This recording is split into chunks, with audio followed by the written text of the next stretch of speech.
Welcome to this video, ECG 404, where we'll be talking through a systematic approach on how to interpret ECGs and avoid any errors.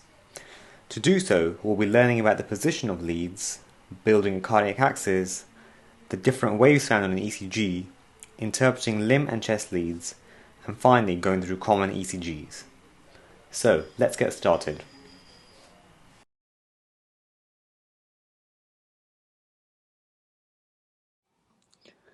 Position of leads.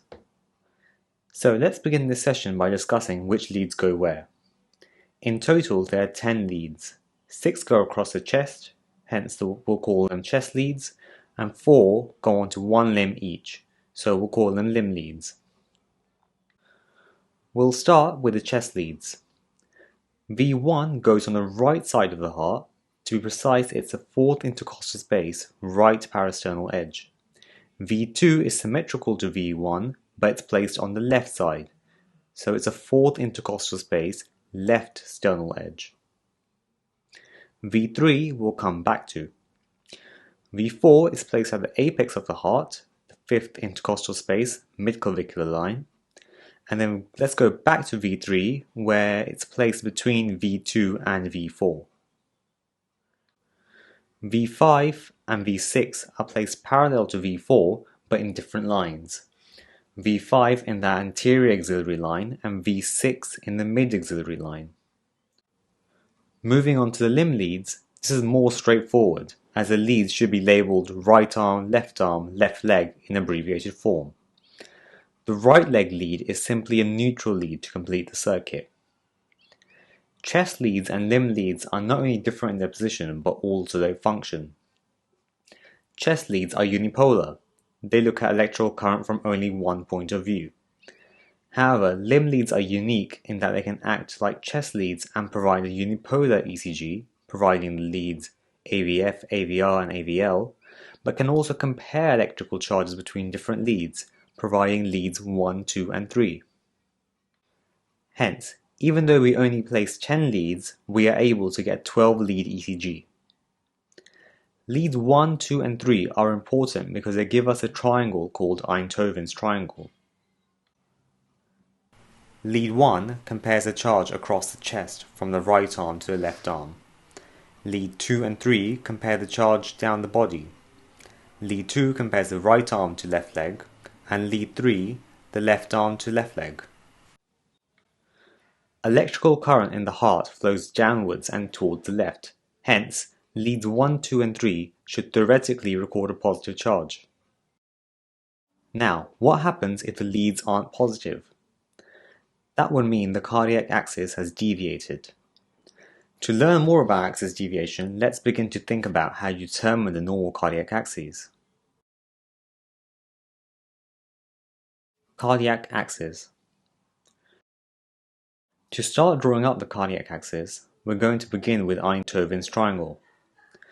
Let's rearrange this triangle so that all the leads are coming off one single point, allowing us to draw an axis. Lead 1 is looking horizontally towards the left, and this will be our first lead, so this will be 0 degrees.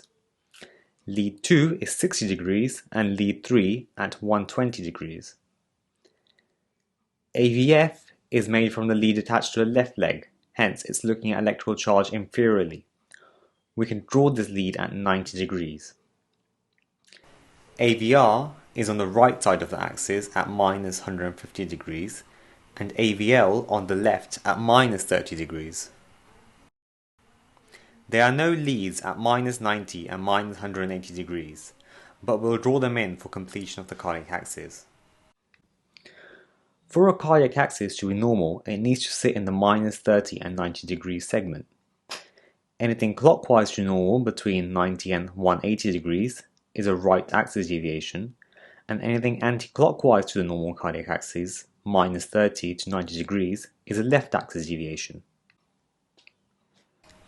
Anything that sits between minus 90 and minus 180 degrees is a mixed right and left axis deviation. So, now we know how each lead sits on the axis, let's start going through examples and determine the cardiac axis. To begin, let's say all 3 leads are positive. If a lead is positive, that means a current is flowing in the direction of the lead, so we can cancel out the opposite side. Lead 1 being positive means that the current is flowing towards the left, hence we can cancel out the right side. We apply the same principle again for lead 2. If it's positive, we can cancel out the opposite side.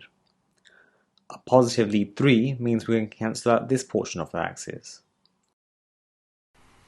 And now, if we look at what remains on the axis, is space between 30 and 90 degrees, which sits within the normal cardiac axis of minus 30 and 90 degrees.